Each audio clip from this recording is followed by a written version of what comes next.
Hello and welcome back to a weekly market recap. I'm Knight. Let's get to it. This past week, market up 2.00%, brings us up year to date 25.06%. We even touched over 4,700 in the S&P 500, all-time intraday highs, all-time highs at closing. An incredible week, an incredible year that we've seen in the market. Now, two massive, unbelievably massive pieces of data came out this week.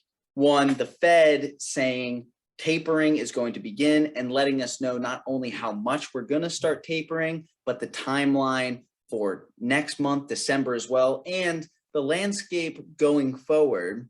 And then on Friday, we just saw incredible jobs data for the month of October, as well as some other positive data from September being revised upwards. So let's jump into the market. So what we see, relatively low volatile days to begin the week, some positive upward movement.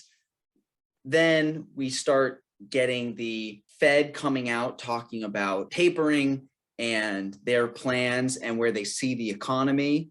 And we actually started to see that take off Wednesday after they started speaking, slowed down on Thursday, relatively flat day. And then Friday, before the morning, we had the jobs data come out. The market loved it. We see this massive run up in the S&P, a little bit of a sell-off midday, and then a recovery to end again at all-time highs for close. Now let's jump into what the Fed said this week. So they gave the structure for how they're going to begin tapering. So currently the Fed every single month has been buying $120 billion worth of bonds. So that's been 80 billion of treasuries and 40 billion of mortgage-backed securities.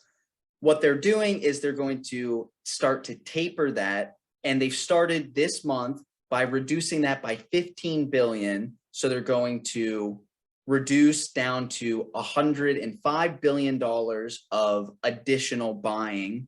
And the way they're going to reduce it is they're going to reduce 10 billion worth of treasuries and reduce 5 billion worth of mortgage-backed securities. So they're moving from 80 billion of treasuries down to 70 billion of treasuries and 40 billion of mortgage-backed securities down to 35 billion of mortgage-backed securities. So this has two highlights for us. One is the structure and how they're going to do it. So they're doing an even reduction of tapering. Basically, one of the thoughts going into this was, well, the housing market's doing so well. Do they really need to be buying mortgage-backed securities? Why don't we taper mortgage-backed securities fully first and then taper the US Treasuries and leave that for longer?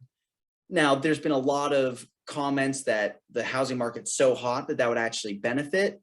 But one of the fears of doing it that way, if they just reduced 15 billion immediately of mortgage-backed securities, could that initiate a massive shock to the housing market and see prices fall dramatically, just unknown going there? So I think the steady gradual reduction of 5 billion smooths out that process. Now, the other important piece of information is they gave us the timeline for December as well. They're actually going to continue with the reduction of another 15 billion and 10 billion of US Treasuries, 5 billion of mortgage-backed securities.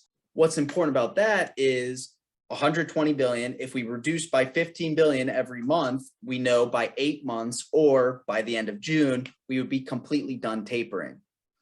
Now, the other piece of information that Jerome Powell said is we don't want to be tapering and raising interest rates at the same time. And the reason why is even though we're tapering, we're still buying securities. So overall, even though we're buying less, we're still stimulating the economy in a positive way. So we don't want to be both stimulating the economy and trying to contract the economy at the same time. You're just having your two forces working against one another as opposed to working together. So we basically have a timeline of we're not going to really see interest rates start to rise until after June. Now, the other thing that Jerome Powell said that was really, really important and highlighted is we are experiencing inflation, and they do think inflation is going to continue until Q2, Q3 of next year. Now, why is that important? It's important because the tapering timeline is we're going to end in June, and they're really going to assess, well, what do we need to do with interest rates at that time? And if inflation is still really hot and really high in June of 2022, maybe that's an argument that they need to start raising interest rates. However, if we have seen inflation start to trail off and it be more transitory, Jerome Powell was almost insinuating that we might be fine waiting to raise interest rates. If we're not exactly where we want to be in the economy, if we start raising interest rates, the end of next year, later in 2022, that might be the next best option. Now, the market loved that for two reasons. One, the acknowledgement of inflation. If the Fed just said, we still think inflation's transitory, I think they would have lost some credibility. Jerome Powell really said, we'd like to get inflation back under control, which means inflation right now is a little bit out of control, but we already knew that. We knew that going in, and it's helpful to know that, okay, we're keeping a pulse on it. We're ready to raise interest rates in June if we need to. We're also ready to take a little bit more time in raising interest rates. Overall, the market loved both of those commentaries, and we saw it reflected on Wednesday going into Thursday with that jump up that we saw. Now, the last piece of economic data that we got during the week, which was absolutely huge, was on Friday, the jobs report for October came out, and we added 531,000 new jobs. The market was only expecting 450,000.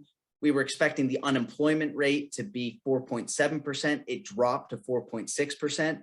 Both of those are incredible signs for the market. And the reason why is, we've talked about this before, there's kind of this Goldilocks scenario of, if we added 1 million jobs to the market, we'd be really worried, wait a minute, output, the economy, it's overheating, we're going to get runaway inflation, we're really nervous. That's a bad sign. If we don't add enough jobs, then, okay, the economy's stalling, what's going on? We're really struggling to get people back into work. That's a bad sign. Slightly beating on those numbers is by far the best situation we could have expected for this jobs report.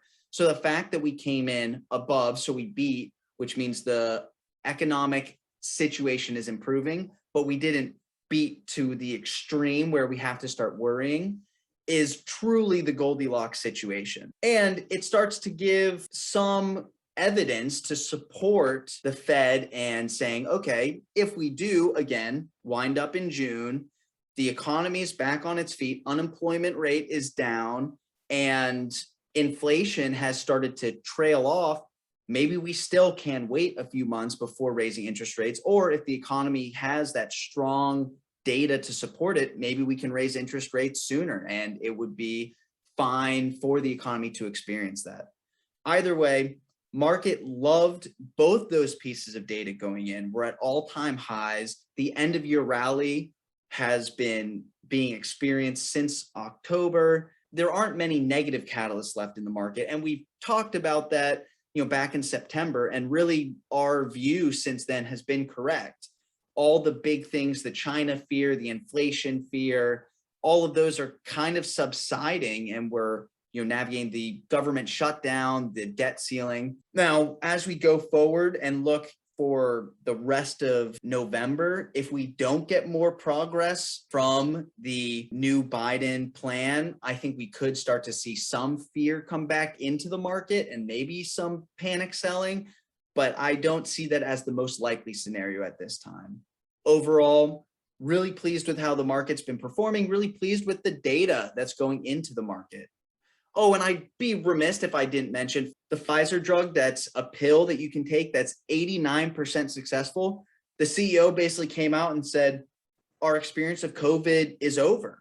And the reason why is taking that within the first 3 days of having symptoms or anything like that will be saving lives.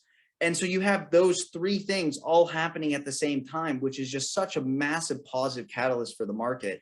And if we can move away from our COVID experience and into the next phase of the market, I think we have some really strong catalysts, again, to end the year and to continue momentum into 2022. Now, as always, thank you so much for spending this time with me. We're here to support you. Your mind's here to support you. And I'll see you again next week.